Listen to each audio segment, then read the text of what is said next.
Okay, ji. So, respected participants, I'm sure that the screen is there. In today's discussion, we are going to discuss some important things about some important questions from 15th century, and then definitely we will discuss two things in our interview session. The first thing will be we have message in the chat box. OPMS CSS screen is visible. I think कि अभी तो white board आपको visible होना चाहिए, तो ये अभी आपको विजिबल नहीं हुआ, व्हाइट बोर्ड आपको विजिबल नहीं हुआ। आप ये बताना चाह रहे हैं कि आपको व्हाइट बोर्ड विजिबल हो जाना चाहिए था। In the first part of the section हम जो हैं जो डिस्कस करने चाह रहे हैं, that will be the previous questions, and previous questions के अलावा जो हमारी डिस्कशन का पार्ट होगा वो हमारे पास होगा दो हमारी इंपॉर्टेंट एलिमिनेशंस, दो important readings. The first one is the Canterbury Tales. So Canterbury Tales के अंदर से हम डिस्कस करेंगे वो तमाम क्वेश्चंस जो प्रीवियस इंटरव्यूज का पार्ट रहे हैं, and the second is by Alexander pope, that is the rape of the lock. लेकिन इस पे पढ़ने से पहले we need to discuss some important things about your favorite genre, about all the things that you've been wondering for many months maybe. The thing is that कि आप सबका एक क्वेश्चन ये होता है कि sir when we are going there for our interview, how we are supposed to take a favorite genre? हमें favourite genre select करना कैसे होता है, और कौन कौन सी ऐसी चीजें हैं जो हम अपने फेवरेट genre के अंदर तैयार करके जाएंगे, उनको हम देख के जाएंगे। रिमेंबर वन थिंग, आपका इंटरव्यू जो है, मैं अक्सर ये कहा करता हूँ, and I will repeat those words once again, कि आपको अपने इंटरव्यू को खुद से टेक ओवर करना है, ठीक है। आपको अपने इंटरव्यू को लीड करना है, आपको अपने इंटरव्यू को लेकर चलना है, आपको वहां पे इंटरव्यू देना नहीं है। और उसमें क्या होगा, आपकी हर स्टेटमेंट जो आप बोलोगे, आप हर जो बात करोगे, उसके अंदर आप एक ऐसा क्वेश्चन छोड़ते चला जाओगे कि जो आपके डेफिनेटली इंटरव्यू को प्रोसीड फर्दर करेगा, प्रोसीड फर्दर उस डायरेक्शन में जिसमें आप जाना चाहते हैं। For example, if they're asking for your introduction may be, well, my name is Muhammad Imran Iman. I have completed my master's or MPhil from this university. I have completed my bachelor in arts from this particular university. My intermediate is from this college. And before that, I completed my matriculation from this school. And if you talk about my hobbies, I am interested in book reading. And nowadays, this is the name of the book that I'm reading. So, what do you think? इसमें मैंने एक question छोड़ा है कि जिसमें मैं ये चाहता हूँ वो यहाँ से क्वेश्चन पूछे। सो आप मुझे बता सकते हैं कि वो कौन सा पॉइंट है जहाँ पे मैंने अभी क्वेश्चन छोड़ा अपने इंट्रोडक्शन में, कि अच्छा यहाँ से मुझे आगे जो है वो क्वेश्चन पूछे। तो माइक किसी का ओपन है, माइक बंद कर दीजिएगा। चलिए यहाँ से बंद कर देते हैं। एक क्वेश्चन मैंने छोड़ा है, सो आपको क्या लगता है कि कहाँ पे मैंने क्वेश्चन छोड़ा है? देखते हैं कि आपको ये टेक्निक समझ में आई है। तो हानिया को लगता है मैंने बुक रीडिंग पर क्वेश्चन छोड़ा है। हाँ, which book are you reading? Okay, fair enough. Alright, yes. अभी मैं ये चाहता हूँ कि मैं आपने सही समझा। I have a question. The question is about book reading, but no, मैंने ये क्वेश्चन बुक रीडिंग के बारे में नहीं छोड़ा। मैंने ये क्वेश्चन छोड़ा है अपने फेवरेट जॉनरा के बारे में। मैंने ये क्वेश्चन छोड़ा है उस तमाम चीजों के बारे में। देखिए, I am interested in this portion of literature. तो अगर आप चाहते हैं कि मुझसे ज्यादा डिटेल में बात करो, तो आप लिटरेचर का ये वाला जॉनरा बुक पे डिस्कस कर सकते हो। मिसाल के तौर पर, if you're saying कि I am interested in literature and nowadays I'm reading a book that is by Khushwant Singh, that is Train to Pakistan. So it means that if you are naming out a specific book that is Train to Pakistan, it means you're talking about post-colonial literature. और जब आप post-colonialism की बात करोगे, automatically वो आपसे उन तमाम लिटरेचर के क्वेश्चंस पूछेगा जो कि आप डेफिनेटली प्रिपेयर करके गए होगे। इसके अलावा अगर आप ये चाहते हो कि आप जो हैं वो क्वेश्चंस आपके सिटी के बारे में पूछा जाए, so in your introduction you are supposed to mention, for example, right now I am delivering this class from Sialkot, So you're supposed to mention Rahul, I am from the city of Iqbal. So when you will mention that I'm from the city of Iqbal, definitely they are going to give you tough time here, because Iqbal के ऊपर अगर तो बात करता है, once again जिस जो ज्यादा फेमस होते हैं, जो ज्यादा पॉपुलर होते हैं, उनके ऊपर काम ज्यादा हुआ होता है और उनको ज्यादा लोगों ने जो है वो पढ़ा होता है. So आप अपने सिटी के बारे में बात कर सकते हो, but you need to remain confident all the time. If you are Chakwal, जैसे हमारे पास मोहम्मद इमरान अवान साहब हैं, इमरान साहब आप चकवाल से हो, तो इनसे चकवाल के बारे में पूछा जा सकता है, नोटेबल चीजों पर बात हो सकती है. I still remember in my interview there were 10 questions about my city. So अगर जो है आपकी सिटी इतनी वर्दी है कि I'm also from Chakwal. Okay रूबा. So that's very good. आपके पास दो पार्टिसिपेंट्स ऐसे हैं जो आपको चकवाल की अच्छी वाली जो है वो रेवड़ी जो है वो भेज सकते हैं. अरूबा और इमरान अवान साहब हैं, तो आप इनसे रिक्वेस्ट कर सकते हैं कि आपको ये जरूर भेजें on a lighter note. Coming back to the point, हम जो हैं अपनी सिटी के मतलब डिटेल्स को एक्सप्लेन करेंगे. एक चीज जिस पे हमेशा फोकस रहेगा और वो ये है कि you are suppose to lead your interview. आपने कितना भी अच्छा क्यों नहीं तैयार किया हुआ, अगर आपको 10 से 15 मिनट्स प्ले नहीं करना आता है, तो दैट मीन्स कि आप जो हैं you are not able to perform well. आपने कितना अच्छा लिखा, आपने कितना अच्छा काम किया, बट अगर आपको अपने मैनेज करने का टाइम नहीं पता चलता है, that means you are standing nowhere. You are not going to get anything from that particular interview. So ये चीज हमेशा याद रखिएगा. तो किस किस को समझ आ गया कि वो अपने इंटरव्यू में कौन कौन से पॉइंट्स पे क्वेश्चंस को ऐड कर सकता है? So is it clear? यहाँ तक क्लियर है कि आप अपने फेवरेट जॉनरा से क्वेश्चंस को कैसे जनरेट करोगे? आप किस तरह से, if it is clear you are supposed to mention right clear in the chat box so we may proceed further to the next step. Clear, good. जिनको नहीं क्लियर हुआ उन्होंने यकीनन नहीं लिखा, तो इट मींस किन किन को क्लियर नहीं हुआ देख लेते हैं. ओके, हानिया हैं, अरूज हैं और अरूबा हैं. आप तीनों को क्लियर नहीं हुआ, आप अपना क्वेश्चन पूछ सकते हैं if it is not clear.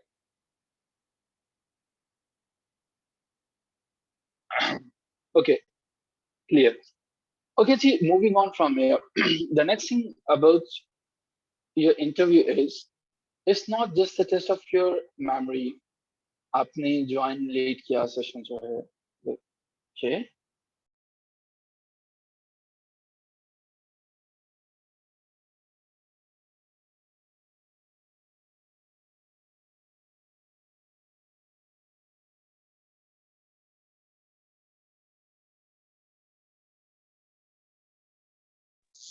Okay, just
अच्छा जी, सो हम बात कर रहे थे, आपने ये सारी चीजें नोट कर ली। ठीक है जी। एक्चुअली आई एम सॉरी, आपको वेट करना पड़ा। We have some questions. Hania पूछ रही हैं। अच्छा जी, इमरान कह रहे हैं supposing these days I am reading passage to India, so questions will be about colonialism. Well, that's very important question, and yes, अगर आप जो है वो पैसेज टू इंडिया को पढ़ रहे हो, you are suppose to read about E.M. Forster. Forster ने यहाँ पे सर्व भी किया था इंडिया में। तो इमरान, आप बताओ, उसको पढ़ रहे हो?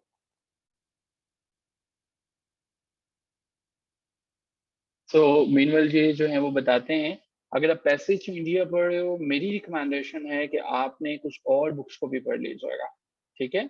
आप जो है वो जीके चेस्टन की जो है वो ब्राउन स्टोरीज को भी पढ़ लीजिएगा। ठीक है। और क्योंकि वो भी इसी तरह से हैं, डी एच लॉरेंस की सन्स एंड लवर्स को भी पढ़ लीजिएगा। ठीक है। इसके अलावा जो है वो वर्जीनिया वुल्फ की मिसेस डॉलोवे को भी पढ़ लीजिएगा। ठीक है। अब इन तमाम चीज, और टू द लाइट हाउस को भी देख लीजिएगा। अब इनमें ये जो कनेक्शन है वो आप फाइंड आउट करने की कोशिश कीजिएगा, and specially heart of darkness, Joseph Conrad की जो है वो। ठीक है। इनको भी आप देख के जाइएगा, और सलमान रुश्दी की मिडनाइट चिल्ड्रन भी देख लीजिएगा।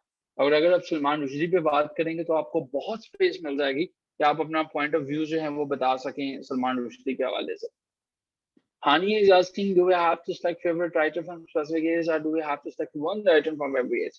अच्छा देखिए हानिया, my answer for this particular question is कि अगर आप एक ही एज में से एक ही राइटर को सेलेक्ट करते हो, actually that's not a smart strategy. You should not go for that. आपको हर एज में से एक आपको राइटर सेलेक्ट करना चाहिए, उसको प्रिपेयर करना चाहिए। बल्कि मैं ये कहूंगा कि आपको हर एज में से एक राइटर, एक नॉवलिस्ट जो है, एक ड्रामाटिस्ट और एक पोएट प्रिपेयर करना चाहिए। लेकिन ये मैं आइडियल सिचुएशन की बात कर रहा हूँ।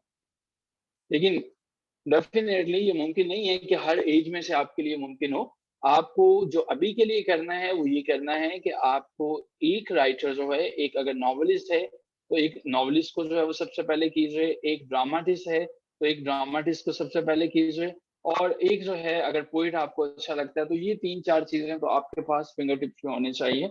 और हिस्टोरियन को भी जो है वो कर लीजिएगा। ये एक आइडियल सिचुएशन है, सॉरी एक नॉर्मल सिचुएशन है। आइडियल सिचुएशन में where from every age a single person, like a novelist, dramatist, poet, and historian. So in this way, you are going to answer the questions and multiple reactions. आप interview को कहीं ज्यादा बेहतर तरीके से handle कर सको। सर प्लीज अगेन बता दें बुक रीडिंग का क्वेश्चन स्टार्ट कैसे करें। जी सना साहबा, आपने शायद लेट ज्वाइन किया। आप अपनी हॉबीज के अंदर उस बुक को मेंशन करके क्वेश्चंस को सिर्फ लेके चल सकते हैं। If they do not ask for genre and hobbies, then how we can lead them towards a favor? Very easy. जिस तरह से देखिए उनका कोई भी क्वेश्चन आ जाता है, कोई भी क्वेश्चन आ जाता है, और आप उन क्वेश्चंस में से रोज आपके क्वेश्चन को आंसर करो। मान लीजिए कि दे आर आस्किंग के ठीक है, is there any book, interview में ऐसी स्पेस लाजमी मिलती है, इज देयर एनी बुक जो कि आपने अपनी यूनिवर्सिटी में सिलेबस के अलावा पढ़ी हो? आप बता सकते हैं the name of the book that you have recently completed. आप ये बता सकते हैं अगर उन्होंने कहा हो कि कोई भी ऐसा नॉवल या कोई भी ऐसी बुक जिसको अपने टेक्स्ट के साथ पढ़ा हो, आप मेंशन कर सकते हैं। वो आपसे ये भी पूछ सकते हैं। हॉबीज वाला क्वेश्चन बहुत मुश्किल है कि अगर ये स्किप हो जाए, but if they are going to, you need to be smart here, और आप बता सकते हैं कि एक्चुअली अगर कोई भी क्वेश्चन पूछा जाता है कि टेक्स्ट के साथ पढ़ा, या आप कहाँ पे इंटरेस्टेड हैं, आप क्या करते हैं, आपने किसी भी क्वेश्चन का आंसर है जोसेफ कॉनरेड के बारे में है, तो आप क्वेश्चंस को घुमा फिरा के ये फॉक्स पे लेके आ सकते हैं, तो आप अपने इंटरव्यू को मूव कर सकते हैं। ठीक है। अच्छा जी, sir, if I talk about phonetics as a favorite genre, Imran, well, my answer to this particular question is if you're going for phonetics, phonetics deal करना थोड़ा सा मुश्किल होगा gentleman, and the very reason is phonetic is an evolving subject. ठीक है।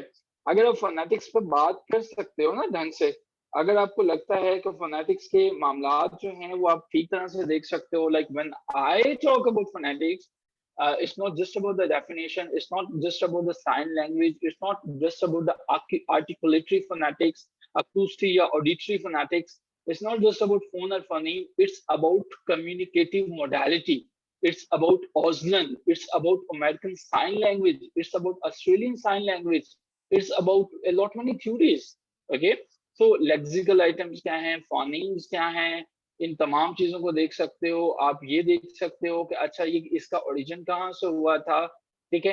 पाणिनि की इसके बारे में जो है वो क्या रिपोर्ट्स थी, ठीक है। इसके अलावा जो मॉडर्न फोनेटिक्स के अंदर में काम हुआ है उसमें हमारे पास एक नाम है अलेक्जेंडर मेलविल बेल।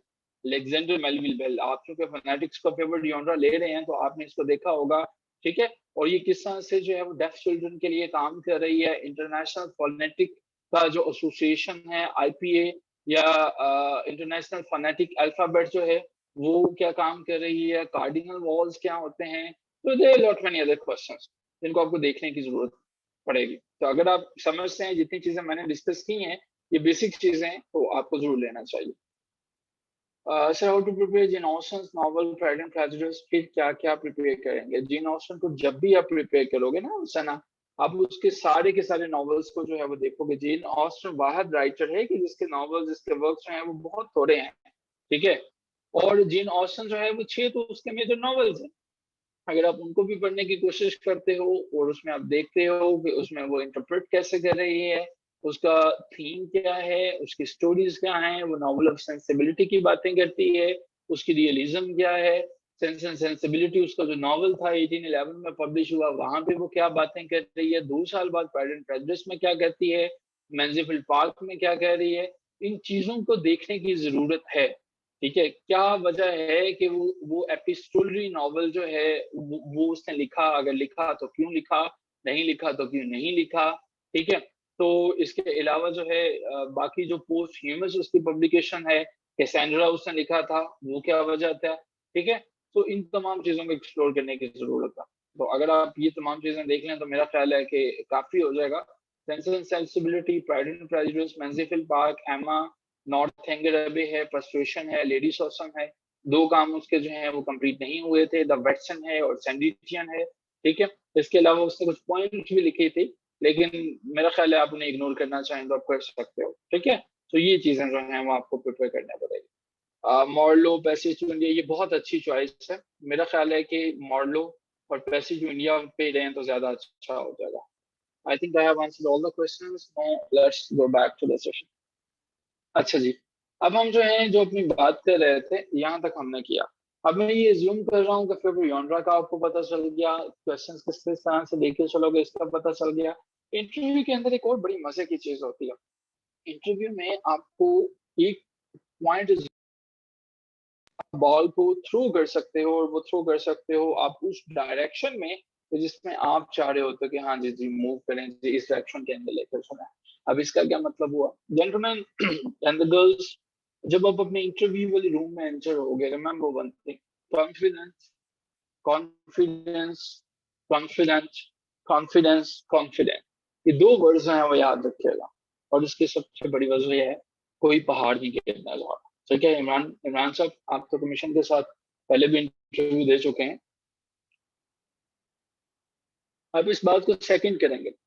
ये सारी की सारी गेम आपके नर्व्स की गेम है। ये सारी की सारी गेम आपकी नर्व्स की गेम इस तरह से है कि अगर तो आपने उन पर्टिकुलर मूवमेंट्स पे 10 से 15 मिनट्स ढंग से खेल लिया तो आप उस गेम में इन है। इंटरव्यू एक ऐसा लास्ट मरहला है, लास्ट स्टेप है, जिसमें अगर थोड़ी सी भी आपसे मिस्टेक हो जाती है तो सब्जेक्टिव अप्रोच है। मेरा जाती सा ख्याल है कि चेयरमैन साहब जो हैं वो आपका फोकस होना चाहिए, जो इंटरव्यू के चेयरमैन है, चेयरपर्सन है। आपको उनके तमाम क्वेश्चंस को आंसर देने की कोशिश करनी चाहिए, वो कॉन्फिडेंटली करना चाहिए। लिटरेचर और लिंग्विस्टिक्स में उस डोमेन में खींच के ले जाएं जिसको आपने तैयार किया हुआ है। उस डोमेन के ऊपर क्वेश्चंस मैक्सिमम लेके आएंगे जी, ये क्वेश्चंस है, मैं ये चाहता हूँ कि यहाँ से पूछे जाएं, और ये आपसे कोई भी पूछेगा नहीं। Simply no one is going to ask you कि अच्छा जी आप हमें आके बताएं कि आपने कौन से वाला जॉनरा तैयार किया हुआ है। ये ही तो वो फर्क है जो मैं ये समझता हूँ उन लोगों के दरमियान है कि जो स्मार्ट प्ले करते हैं। जितने लोग भी लेक्चरर हैं, जितने लोग भी असिस्टेंट प्रोफेसर हैं, जितने लोग भी आज कॉम्पिटेटिव एग्जाम्स को पास करके बच्चे हुए हैं, रिमेंबर वन थिंग, उन्होंने अपने इंटरव्यू को लीड किया। बहुत से लोग ऐसे होते हैं किताबों का पलंदा उठा कर लेकर चले जाते हैं जी, मैंने को 20 किताबें लिखी हैं, मेरी यूनिवर्सिटी में ये रिसर्च वर्क है, ये रिसर्च वर्क है। The thing is that if you are unable to proceed further, तो अगर आप क्वेश्चन ही वहां पे फेस नहीं कर रहे हो, वही आंसर नहीं कर पा रहे हो, तो हाउ इट इज पॉसिबल कि आप जो है वहां पे ढंग से प्ले कर रहे हो। मुझे बेसिकली ये डिस्ट्रक्शन जो है वो जब मिलती है ना, तो ये kindly add me in a meeting, ये मैसेजेस आ रहे हैं अनएबल टू कनेक्ट, तो काइंडली कोई रिस्पॉन्स कर दिया करेंगे ना ग्रुप में, जब कोई क्लास के दौरान मैसेज आए कि क्लास हो रही है तो हम लोग ले रहे हैं, आप अपना इंटरनेट कनेक्शन चेक करें, बिकॉज इट्स नॉट पॉसिबल कि ऐसे इश्यूज जो हैं उनको इन क्लास और देखा जा सके। अच्छा जी, यहाँ से आगे चलते हैं। जब आप जो हैं वो SS1 की तरफ जाएंगे ना, सब्जेक्ट स्पेशलिस्ट 1 की तरफ जो है, सब्जेक्ट स्पेशलिस्ट 1 आपसे वो वाले क्वेश्चंस पूछेगा जो आपने थोड़ी देर पहले चेयरमैन साहब को बताया। मिसाल के तौर पर जैसे अभी बात कर रहे थे इमरान साहब जो हैं, वही वो saying that I am reading passage to India. So when you are going to say that, sir, I'm interested in passage to India and I'm reading this particular text, definitely E.M. Foster की कहानी खुल जाएगी। E.M. Foster पे questions ऐसे ऐसे होंगे, क्योंकि E.M. Foster definitely वो पर्सन है कि जिसको आपने पढ़ा। आप ये बता रहे हो कि E.M. Foster जो है आपने उसको फेवरेट राइटर के तौर पे पढ़ा। अब आपको सबसे पहले इसका फुल नेम पता होना चाहिए। पार्टिसिपेंट जो है वो ले लेते हैं कि अच्छा जी ये मेरा फेवरेट राइटर है, but they do not know the complete name of the person. Edward Morgan foster ने क्या लिखा, कब पैदा हुआ, कब मरा, काम इसका क्या था, वजह शोहरत क्या थी, नॉवेल्स जो हैं वो इसके बाकी भी पढ़े हो ईमान साहब, और बाकी जो कंपनी हमें सुन रही है, it's not just about a passage to India, it's about a room with a view, जो इसने लिखा था गालिबन 1908 के करीब थी। इसके अलावा हॉवर्ड्स एंड लिखा था, और पैसेज टू इंडिया तो कहीं 1924 में जाके आया था, जब जेम्स जॉयस ने भी अपनी शोरा आफाक जो है वो किताब दी थी, और टीएस इलियट ने भी उसी के करीब वेस्टलैंड लिखा था। So the thing is that कि जब आप जो है वो ईएम फॉस्टर को पढ़े, उस एज के अंदर बाकी राइटर्स क्या कह रहे थे, ठीक है, उस एज के अंदर बाकी जो राइटर्स हैं वो क्या लिख रहे थे, ठीक है, उस एज के अंदर जो है वो क्या चल रहा था, उस एज के अंदर जो उस एज में वो क्या कह रहा था, इसके तमाम वर्क्स को पढ़ने की कोशिश करें। और जब मैं वर्क की बात करता हूँ, आई एम टॉकिंग अबाउट कि इसके नॉवेल्स का आपको पता हो, ठीक है आपने नहीं पढ़े हुए, बट फिर भी where angels fear to trade इसने 1905 में लिखा था, नहीं फेमस हो सका। The longest journey E M Forster ने लिखा था, नहीं फेमस हो सका। A room with the view बहुत फेमस हुआ, अ पैसेज टू इंडिया बहुत फेमस हुआ, ठीक है। मॉरिस ने लिखा था, लेकिन पोस्ट ह्यूमनिस्ट्री पब्लिश हुआ था कहीं जाके 1971 में, नहीं फेमस हो सका। द थिंग इज दैट इसकी शॉर्ट स्टोरीज और तमाम चीजों का आपको पता होना चाहिए। और जब आपने पैसेज इंडिया को मेंशन किया, अब सब्जेक्ट स्पेशलिस्ट 1 आपका क्वेश्चन रहेगा कि अच्छा जी इसका ये फेवरेट जॉनरा था, इससे मुतल्लिका मैं क्वेश्चन जो है वो अब इससे पूछ सकता हूँ, ये पूछ सकती हूँ, ठीक है। तो आपने जो भी इंटरव्यू में मूव लेनी है, जिस डायरेक्शन में आपने जाना है, वो डायरेक्शन इतनी क्लियर होनी चाहिए कि आप उसमें 100% जो है वो सेल कर सकें, 100% जो है वो सेल कर सकें, और आप उसको जो है वो मूव ऑन कर सकें, ठीक है। सो क्लियर, यहाँ तक आपको जो है वो सारी चीजें क्लियर होगी, मुझे गाइड कीजिएगा, all the things are clear, ताकि हम यहाँ से प्रोसीड फर्दर कर सकें। Okay, yes, okay, yes, and clear, good. अच्छा जी, यहाँ से आगे हमारे पास जो है, हमें कुछ और चीजें भी एक्सप्लेन करनी है, हमें कुछ और चीजें भी समझनी है। द थिंग इज दैट हमें जब बात करते हैं on daily basis, we will try to include in a session कि हम जो है जीके को देखें। जीके ये करंट अफेयर पे वो तभी आएगा, आपका पैनल जो है वो तभी आपसे पूछेगा, या तो चेयरमैन साहब जो हैं जब आप जो हैं वो लीव करने लगेंगे, जब आप रूम से निकलने लगेंगे, उससे कोई 5 मिनट पहले की जो डिस्कशन होगी, in that discussion the chairman is going to ask you a lot many questions about Pakistan and whatever is going on in the world. You're not supposed to memorize each and everything, whatever is happening in Pakistan. But remember one thing, in case in case they are going to talk about Salman Rushdie. That's true. We are not going to support whatever is the point of view of Mr. Salman Rushdie, but you need to take a balanced approach there. It is perfectly fine to say that the attack on Salman Rushdie and what do you feel about Salman Rushdie? Is he a perfectly fine writer? So a fanatic stands nowhere in the interviews. If you're talking about the extreme, not going to make your space there. If we are talking about Salman Rushdie in a way that yes, his head should be, beheaded and his throat should be cut off.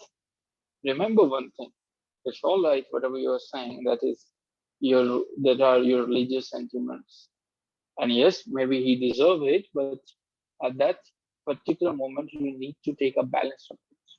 That Islam has justified each and every law, every single piece of law is there. So when state is there, nobody should be above the state. Nobody should be given this power to take the law in his or her hands. So try to remain somewhere in the middle because balanced approach is the best approach of all. After Salman Rushdie's section, the next thing about your interview may be about Pakistan's economic condition.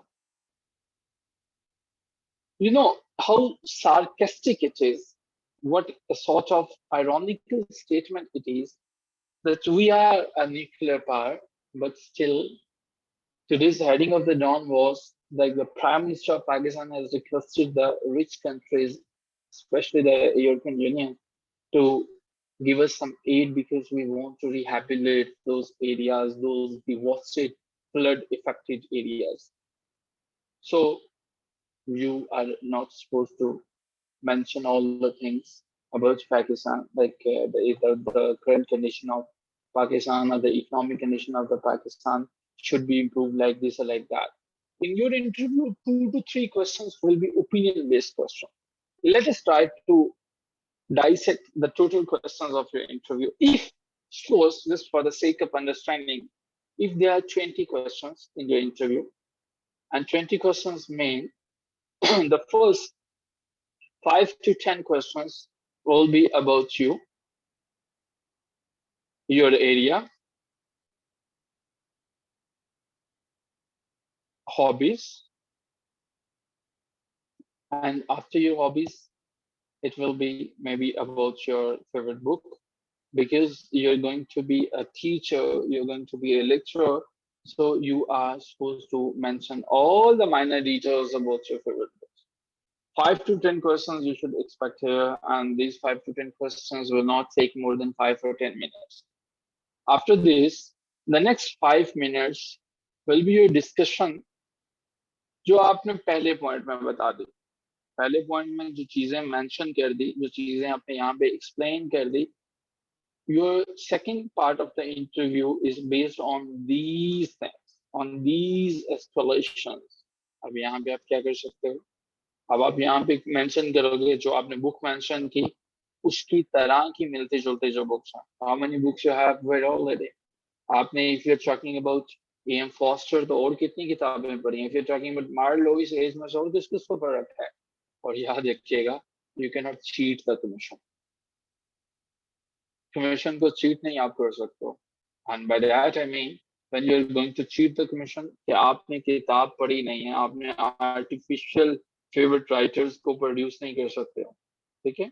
आप artificial जो है वो writers को produce नहीं कर सकते हो कि all right जी मेरे पास जो है वो ये वाला artificial writer है, मैं इसको जो है वो लेके चला हूँ, इसको मैंने रट्टा लगाया और किसी में तो interest होगा. You need to go with that interest. Okay. So the third section will be the subject specialist 1 and the fourth section will be the subject specialist 2. अपने इंटरव्यू को बैलेंस करना सीखिएगा. अगर पहला पॉइंट फ्लॉप हो गया, दूसरे में तबाह हो जाओगे, दूसरा तबाह हो गया, तीसरा और चौथा बाय डिफॉल्ट तबाह है, और पांचवा जो होगा ये होगा आपका करंट अफेयर का और जीके के हवाले से. अब करना आप लोगों ने क्या है, अब यहाँ तक समझने की कोशिश कीजिएगा. But before that let me stop here. मुझे पूछना दीजिए आपसे यहाँ तक चीजें क्लियर है? You may right yes sir in the chat box ताकि मुझे पता चले। यहाँ तक पता चला? 5 पॉइंट्स में मैंने इंटरव्यू को डिवाइड किया।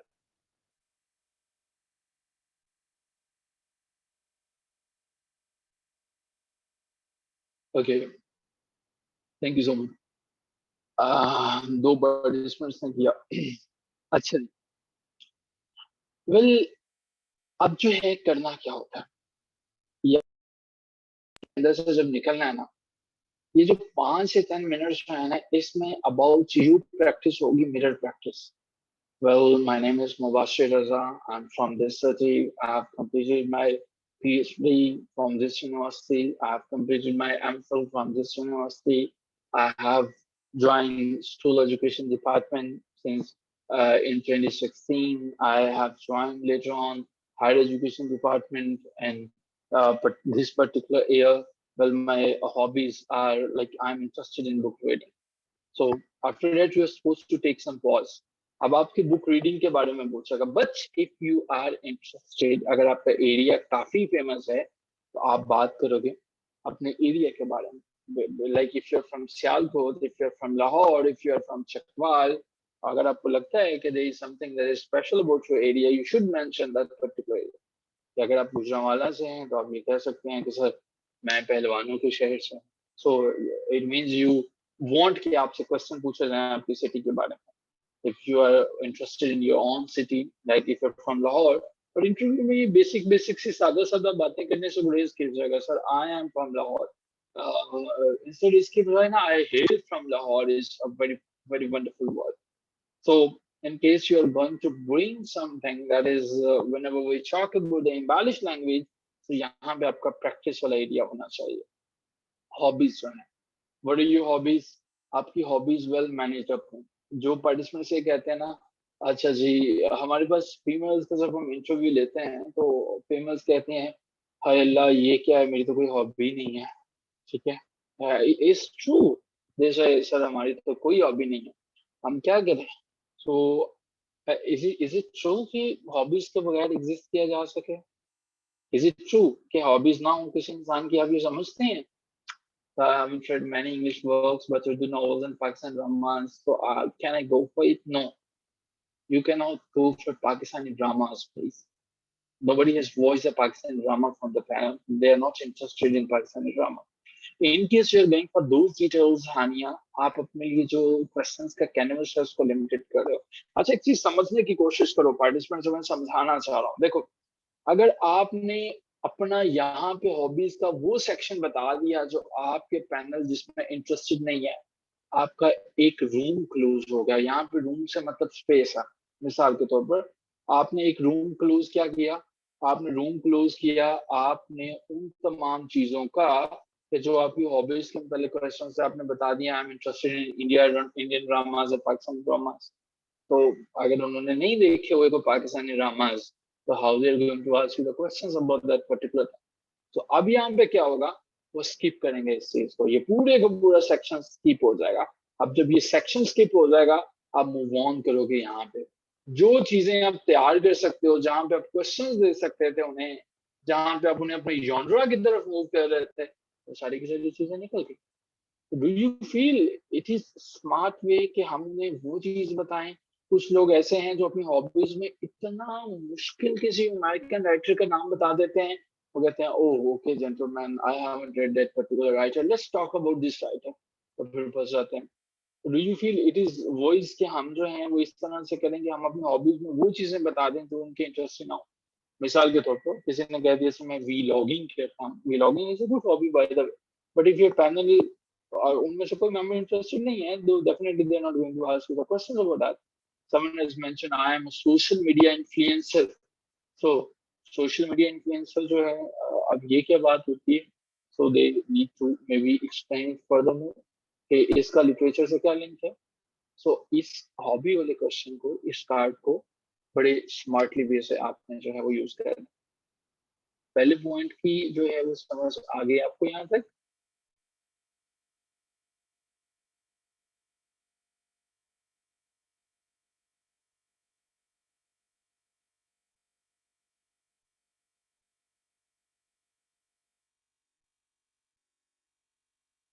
ओके जी, moving on from here, the second thing is about your book. तो आप मैंने बता दिया कि अपनी बुक्स हैं वो जरूर देखिएगा।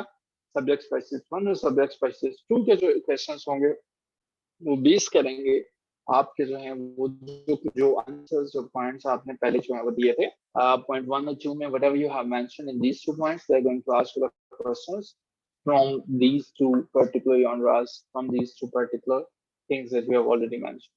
And लास्ट में हमारे पास जो है ये होगा जी करंट अफेयर और जीके का पोर्शन जो है वो इसमें जो है वो व्हाट यू विल डू कि यू विल ट्राई कि जो जब आपका इंटरव्यू प्लान हुआ है उससे कोई 1-2 वीक पहले के डॉन के एडिटोरियल्स को देख जाओ। It is going to help you and these editorials definitely they will pave your way towards success. आपकी काफी चीजें जो है हमारे सामने हैं। तो यहाँ तक अगर किसी का कोई क्वेश्चन हो, because I was receiving a lot many messages कि सर हमें ये नहीं पता कि how we are going to perform in our mock interviews. तो आप अपने इंटरव्यूज में इस तरह से परफॉर्म करोगे। इर्तिका, हानिया, आपको सना, आपको पता चला कि अब आप अपने इंटरव्यूज में क्या करोगे। पर मॉक सेशंस में जब आप बैठते हो ना तो आपको ये एक मॉक सेशन में से गुजरने के बाद हेजिटेशन और बहुत सी चीजें आपकी रिमूव हो जाती हैं। सो I'm sure that I have tried my best to answer all the questions. If you have any questions till now, you may ask that question. Otherwise, हम जो हैं वो उन questions की बात करने की कोशिश करेंगे तो जो कि आपने previous interviews का पार्ट रहे हैं।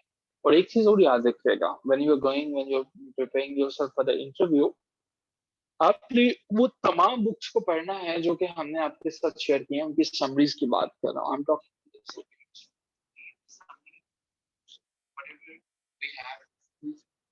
we have shared in the group. तो आपने उसको ढंग से प्रिपेयर करना है। In case you are not going to prepare those particular books, आपके पास नॉलेज नहीं आएगा। और किसी ने किसी से पूछा कि how I I can enhance my knowledge, तो उन्होंने कहा जी is this a single way कि आप अपने नॉलेज को इनहांस कर सकते हो बाय बुक रीडिंग। तो आपने अपनी रीडिंग को जो है वो इम्प्रूव करना है। अब तो यहाँ से हम आगे चलते हैं अपने आखिरी सेक्शन की तरफ। And in this section, we are going to talk about all those questions that have been the part of previous interviews. और यहाँ पे हमारे पास सबसे पहले जो क्वेश्चन होगा, हमने 64 की एज को कवर कर लिया था। And this time we are going to talk about those questions जो हमारे पास 15th सेंचुरी से जो है वो लिए गए थे। अच्छा, 15th सेंचुरी के अंदर एक चीज बहुत इंपॉर्टेंट है और वो हमारे पास है कि जिसके अंदर जो है 15th सेंचुरी में सबसे पहला जो है वो क्वेश्चन ये आता है कि क्या वजह है कि ये एक जो है वो बैरन पीरियड था। So why it is a barren period, why 14th century is a barren period? A very important question. I'm sure that you will browse the details of these questions, this question, and the questions that I'm sharing with you. इसके बाद जो second हमारे पास है, और आप जानते हैं कि in 15th century basically no particular poet was contributing. चौसर जो है वो डोमिनेट कर रहा था इससे पहले जो है, and Chaucer was like a giant in this century. So हमारे पास जो है कुछ ही लोग जो हैं वो आए थे इसके बाद, और वो भी चौसर के सन्स के चौसेरियन कहते हैं। Remember about Chaucerian? I am sure कि आपने जरूर देखा होगा कि जब हम जो है वो चौसेरियन कहते हैं तो हमें चौसेरियन से क्या मुराद है? Those who were following the Chaucer. तो इसको एक्सप्लोर कर लीजिएगा। अच्छा, ऐसा कभी नहीं हुआ कि if they are asking the question from this century so वो दो नामों को इग्नोर कर रहा है। Sir Thomas Malory and Caxton को। अब हमारे पास जो है इनकी अवेलेबल डिटेल्स क्या हो सकती हैं इस सेंचुरी में से? 15th सेंचुरी के जब हम क्वेश्चंस को बात करते हैं तो हमें पता चलता है कि इन्होंने कंट्रीब्यूट किया था डेवलपमेंट में और इंग्लिश प्रोज की फिक्सेशन में। सो जो स्टाइल था, वो जो सारी की सारी चीजें थी, कैक्सटन का तो रोल प्रिंटिंग प्रेस में भी था, लेकिन प्रोज आज जिस फॉर्म में है और उस एज में उसमें टॉम्स हमारे पास जो है वो कैक्सन का रोल शामिल था। कैक्सन वाज द फर्स्ट पर्सन जिसने बुक्स को अवेलेबल किया था चीप प्राइस पे। उसका क्या इम्पैक्ट था? लिटरेचर सारे के सारे जो है वो फैल गया। सारे के सारा लिटरेचर जो है वो एक ऐसी नहज पे चला गया कि अब लोग जो है वो इसको अफोर्ड कर सकते थे। तो Thomas Malory and Caxton, these names are important. यहाँ पे तीन काम मैं आपको रिकमेंड करूंगा, इनकी समरीज को पढ़ के जाइएगा अपने इंटरव्यू से पहले। और याद रखिएगा कि इट्स नॉट पॉसिबल कि आपके जो है वो क्वेश्चंस इंशाल्लाह इन इन क्वेश्चंस के बाहर इंटरव्यू के क्वेश्चंस हो, बट आप इनको ढंग से तैयार जरूर कर लीजिएगा। आप मुझे बता सकते हैं ये किसने लिखा था, द पार्लियामेंट ऑफ फूल्स, और दूसरे नंबर पे द हाउस ऑफ फेम। दो वर्क हैं जो मैं आपको रिकमेंड करूंगा।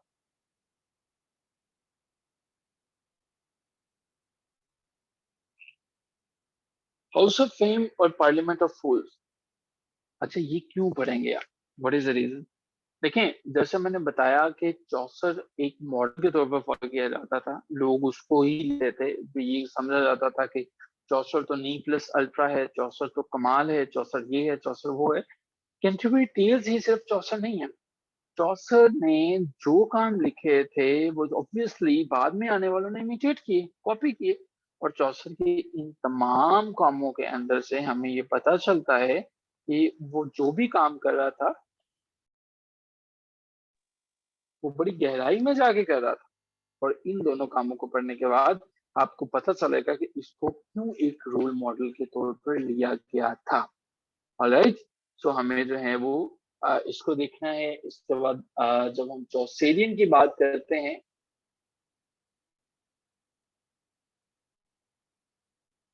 ओ yes it is, yes you are right, ये इमिटेशन है।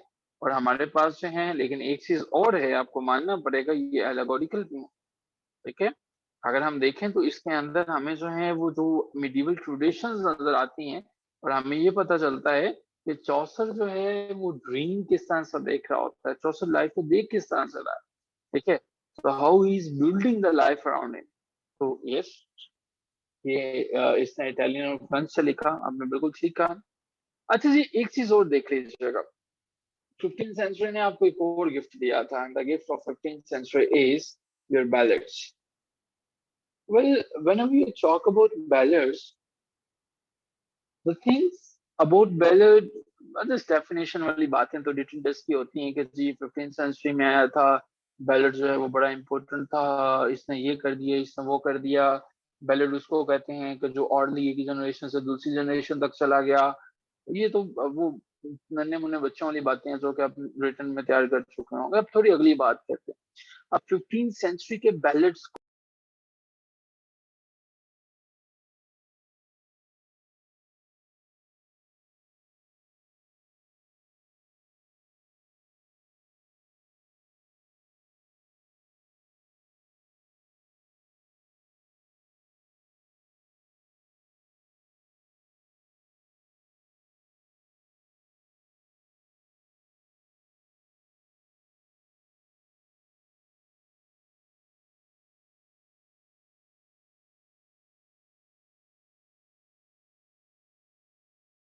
I'm really sorry. Actually, पता नहीं इसको क्या इशू है कि when someone is disturbing me by call, तो ये इधर से बैलेट के बारे में कहाँ से जो है वो आवाज आना खत्म हुई थी? मैं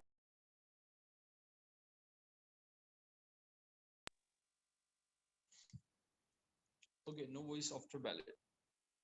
Today I have an interview. Oh yes, you were supposed to join us at 6:30, but हम जो हैं तो अब जो है हमने बैलेट के बारे में देखा, सरगाविन जो है और इन तमाम चीज़ों को आप देखेंगे कि बैलेट आपसे कर रहा था, you not suppose to prepare the things, किसकी definitions and all the things, but कुछ एक्सट्रीम पे चले जाइएगा और उन तमाम चीजों को देखिएगा कि बैलेट के अंदर क्या क्या चीजें हैं जो आपको फैसिलिटेट कर सकते हैं। आखिरी एक चीज जो है, मैं ये आपसे एक्सपेक्ट करता हूँ कि जब आप चौसेरियन की बात करोगे तो यहाँ पे आप किसकी बात करोगे? आप यहाँ पे टॉमस ऑकलीफ की बात करोगे, बड़ा इंपॉर्टेंट चौसेरियन था। मैं एक्सपेक्ट कर रहा हूँ आप जॉन लिडगेट की बात करोगे, आप स्टीफन हॉविस की बात करोगे, आप अलेक्जेंडर बर्कले की बात करोगे, और जॉन स्केल्टन को आप कभी नहीं भूलोगे। मैं सिर्फ आपसे इन 5 इंग्लिश चौसेरियन की बात करना चाहता हूँ, टॉमस ऑकलीड को पढ़ लीजिएगा, जॉन लिटगेट को पढ़ लीजिएगा, स्टीफन हॉविस को पढ़ लीजिएगा, अलेक्जेंडर बर्कले को पढ़ लीजिएगा, जॉन स्केल्टन को पढ़ लीजिएगा। और अगर दिल करे तो, अगर मुनासिब समझे तो स्कॉटिश शॉसेजिन में से 2 बंदों को पढ़ लीजिएगा, रॉबर्ट हेनरिसन को पढ़ लीजिएगा और गैविन डॉगलिस और विलियम डनबर, 3 लोग हैं, इनको देख लीजिएगा। ये लोग आपके लिए 15th सेंचुरी के अंदर से जितने भी क्वेश्चन होंगे सबके सब आपको क्लियर हो जाएंगे।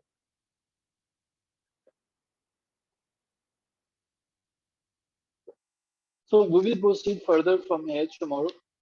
We have an interview today of Ms. Itaka Hassan.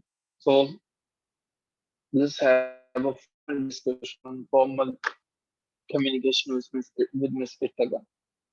Ms. Itaka, welcome to our session. आप अपना mic open कर सकते हैं. I have allowed you to open your mic.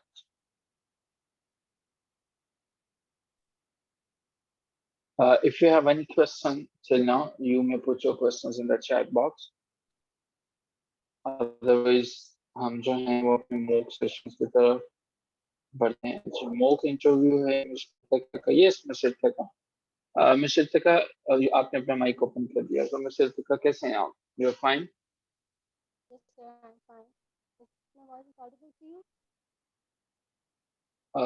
Mister तका की आवाज audible है, मिस्टर तका audible है सबके लिए? The voice of Mr. Taka is clear with everyone?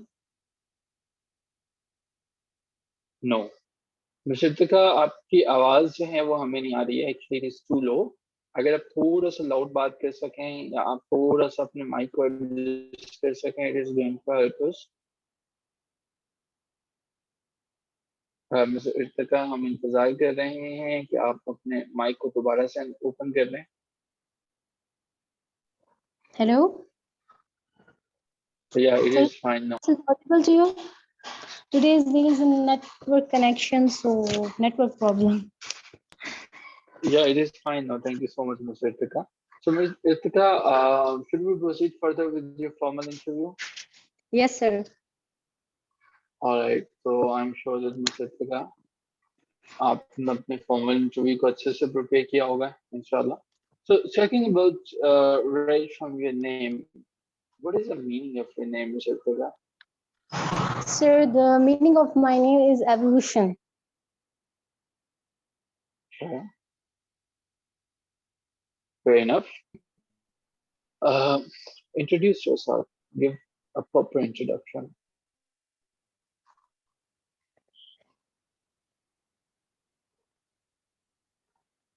You requested to give a proper introduction, Ms. Irtika. Okay. Sir, is my voice is audible to you? Yes, it is. First tell me. Okay. My name is Atika Hassan and I'm a daughter of Zair Hassan. I belong to the district Peshawar of KPK. Peshawar is my hometown. I've spent my whole lifetime over here. We are the 6 members of our family. My father is a government servant in the health department of the Pakistan. And my mother is a housewife. We are 4. Well, thank you so much. Mr. Irtika, you have mentioned Peshawar. So, what is the origin of the word Peshawar? From which language this word has been taken?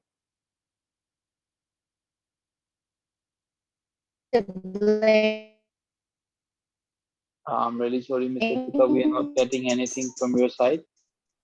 Ms. Irtika, I'm going to repeat my question. It is about the etymological ground. My elder brother is my second PSM, Territory Sales Manager. Third one is the sales representative. I am student. All right. Ms. Irtika, I'm sure कि आपने question को सुना होगा. हमने अपने introduction जो है वो सुन लिया. After that, we are requesting about another question, that is the next question. That is about your city, Peshawar, you have mentioned. So the word Peshawar actually came from which language? From which language? What is the meaning of the word Peshawar?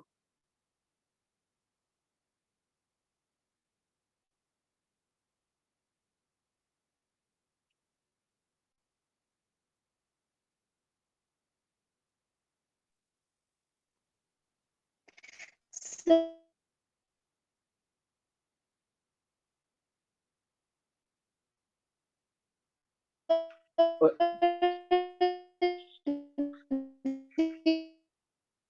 to voice quality, There's a we network are issue, so is my voice is audible to you? Hello? Sir, I'm not hearing to you actually. but we are hearing you. You're audible. We are getting whatever you are saying, Siddhika. Okay. We will definitely give you another chance for Siddhika. Your internet connection is not supporting you, and with this internet connection, we cannot proceed further with your interview. Let me mute you. Participants, I'm sure that Ms. Siddhika is not clear enough to proceed further. Is it fine? Because I am not getting anything, Ms. Ritika, and I will not be able to evaluate anything with this type of internet. But do you feel you are getting anything from Ms. Ritika? Because it's not fine. We cannot evaluate a person with the worst internet. So you are requested, please, whenever you go for your interview, you are supposed to complete all the things, at least have your particular interview, have your internet connection with you on that particular day. So in case you have any questions, so the questions may be asked right now. Otherwise, we're going to proceed further and talk about the third section, that is about the Canterbury Tales. So the questions from the Canterbury Tales आपने इनको prepare करना है. So these questions were in the part of previous interviews. So the first question that you are supposed to prepare is about about Geoffrey Chaucer's Canterbury Tales, the title. What is the significance of the title? Why the Canterbury Tales? Why not another title? Because Geoffrey Chaucer, he was highly influenced by those particular writings that been there in French and the other languages like Italian. So why in the Canterbury Tales? So the Canterbury Tales की जो हमारे पास title की reason है उसको आप देखोगे और उसको समझने की कोशिश करोगे. So the second question about this particular culmination of Justice Chaucer is usage of literary devices. And for example, what are the literary devices? आपने इसके अंदर जो है वो you are able to find out any satire, you are able to find out any irony there. So in case it is, तो आपने उसको find out करना है वो कहाँ कहाँ पे है. कुछ करेक्टर्स हैं उनको जरूर देखिएगा. फर्स्ट ऑफ ऑल अगर आप बात कर लेते हो, मंक का करेक्टर इंपॉर्टेंट है, नाइट का करेक्टर इंपॉर्टेंट है, आपके पास जो है इसके अलावा जो करेक्टर्स इंपॉर्टेंट है, फ्राई का करेक्टर इंपॉर्टेंट है. इसको ढंग से देखने की कोशिश करेंगे और इसको समझने की कोशिश करेगा कि क्यों इंपॉर्टेंट है.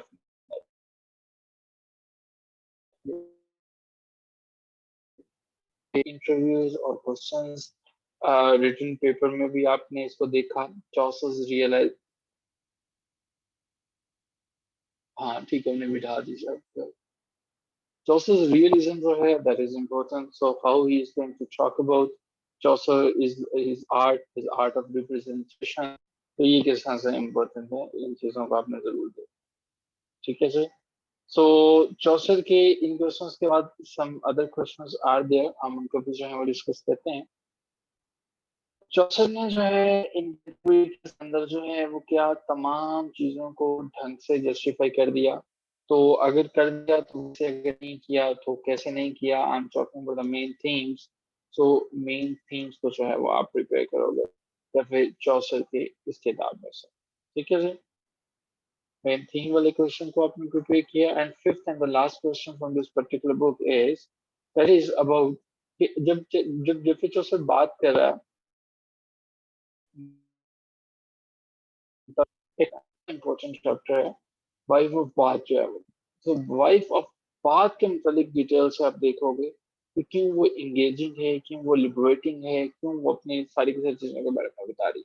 So these questions been very important questions and previous interviews. इनको आप बड़े ढंग से और बड़ी कोशिश करेंगे कि क्लोजली इन्हें ऑब्जर्व करेंगे और इन्हें एक्सप्लोर करने की कोशिश करेंगे. क्लियर? यहाँ तक आपको जो है वो सारी की सारी चीजें क्लियर है?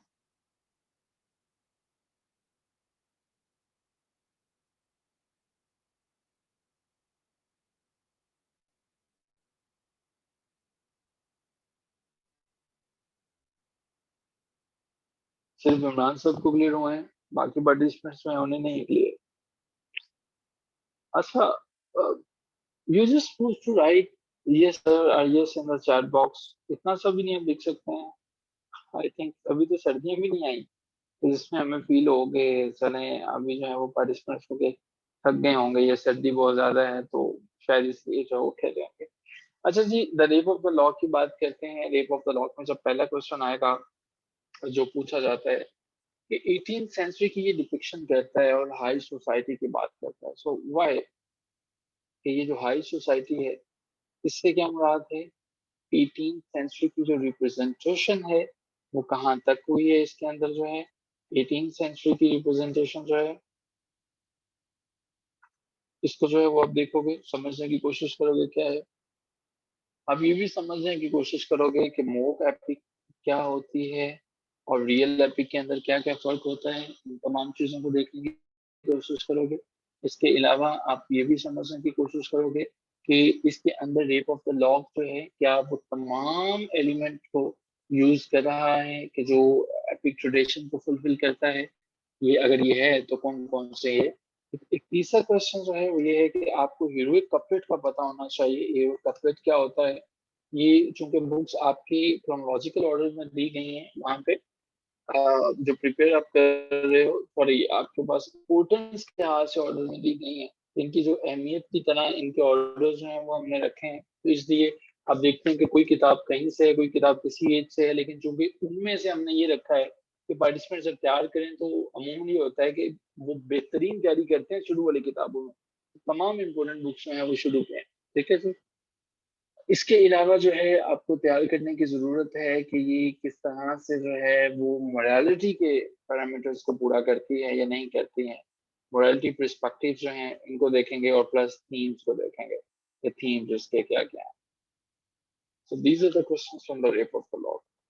आई एम श्योर कि आपने सेशन को एंजॉय किया होगा, you have learned lots many things.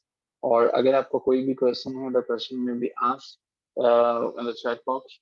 सुबह जो है वो हम एक मॉक इंटरव्यू रखना चाहते हैं। हानिया, आप you ready for your mock interview? Hania, Salman, sorry Sana जो है, या इमरान जो है। अगर हम अब में से कोई भी रेडी नहीं होगा, हमारी क्लासेस जो हैं वो फिर अपना ड्यू ड्यूरेशन पूरा करके कंप्लीट हो जाएंगी, then we will not be able to facilitate you with the mock interviews. ये आप याद रखिएगा कि अगर हमारी क्लासेस का ड्यूरेशन कंप्लीट हो जाता है 1.5 पर मंथ तक, हम कोशिश करेंगे कि सेशन को हम लेके चलें। और अगर आपने उससे पहले मॉक इंटरव्यूज नहीं दिए तो we will not be able to go for that. Obviously we haven't miss it, कहा आपका नहीं लिया, लेकिन अब हम आपको नेक्स्ट स्लॉट तभी देंगे ना जब हम नेक्स्ट पार्टिसिपेंट जो है वो उनका इंटरव्यू ले लेंगे। आपको आज आपसे रिक्वेस्ट मैंने की थी कि आप अपने इंटरव्यू सेशन के लिए, मिस फातिमा ने अपना इंटरव्यू नहीं लिया, लेकिन अब हम मिस फातिमा का वेट तो नहीं कर सकते कि मिस फातिमा जो है जब तक वो अपना मॉक इंटरव्यू नहीं ले लेते हैं या उनका इंटरनेट कनेक्शन ठीक नहीं हो जाता तब तक हम किसी दूसरे पार्टिसिपेंट से रिक्वेस्ट ना करें। हम आपको जरूर फैसिलिटेट करेंगे, बट वी विल ट्राई कि हम इसे एंड पे अप कर सकें। ठीक है, हम बाकी पार्टिसिपेंट्स को भी ऑन बोर्ड लेना चाह रहे हैं। हम आपको ये नहीं कह रहे हैं कि आप को बिल्कुल आउट ऑफ द रेस हो गए हैं, लेकिन हम जो है तब तक नहीं आप कर सकेंगे जब तक अब आपके एक स्पेस है वो कवर होगी। अब हम नेक्स्ट वीक में कोशिश करेंगे कि आपको दोबारा रिक्वेस्ट करें, तब तक आप अपने इश्यूज को रिजॉल्व करने की कोशिश कर लीजिए। ठीक है, जिस पार्टिसिपेंट का इंटरव्यू मिस हो जाता है वो कल नहीं होता, उसके बाद अगले दिन जो है, उसके बाद वो तब होता है जब बाकी पार्टिसिपेंट्स अपना राउंड कंप्लीट कर चुके होते हैं। आपको थोड़ा सा कॉपरेट करने की जरूरत है और आपको वो चीजों को मैनेज अप करने की जरूरत है कि उस इंटरव्यू के टाइम पे कम से कम इंटरनेट कनेक्शन अगर थोड़ा रिलायबल हो जाए तो अच्छा। तो मिस्टर का आई एम श्योर कि हम आपको एक वंडरफुल इंटरव्यू लेंगे फिर इंशाल्लाह नेक्स्ट वीक में लेंगे। ठीक है, अब सभी नेक्स्ट वीक में जो है वो देना चाह रहे हैं, सो दैट्स परफेक्टली फाइन। आप सबके इंटरव्यूज को हम रहने ही सेंस से करेंगे कि आपसे नेक्स्ट वीक में हो जाए। सो आपने परेशान नहीं हो जाना है इतने का। So I'm sure that you have enjoyed the session and you have learned a lot many things. In today's discussion, we are going to talk about the remaining things from the 15th century. And और उसके अलावा जो है हम ये भी discuss करने की कोशिश किस तरह से जो है वो क्वेश्चन जो हमसे अगली जो एलिमिनेशन जो है उनके ऊपर बात कर सकें। ठीक है जी। अच्छा हमारे पास जो है वो एक क्वेश्चन है। अच्छा यार मेरी ना अगली क्लास होती है। मेरा ख्याल है कि आपको देखने की जरूरत है। बेन जॉनसन था, उस रोल में लिख रहा था। एलिजाबेथन एज के अंदर जो है वो, ठीक है, शेक्सपियर था। तो नेम्स आप उनको जो है वो देख सकते हो। काइट था, जॉर्ज था, बेन जॉनसन था, जॉन मैस्ट्रम था, जॉन फ्लेचर था। ठीक है, ये सब के सब हैं उसके कंटेम्परेरी थे, इनको देख लीजिएगा। I will not be able to discuss all the things in details because I have another session after a few minutes. तो आप अगर कल पूछना चाहें तो ये क्वेश्चन रिपीट कर लीजिए। ठीक है जी। तो जी thank you so much. Take care of yourself. खुदा हाफिज।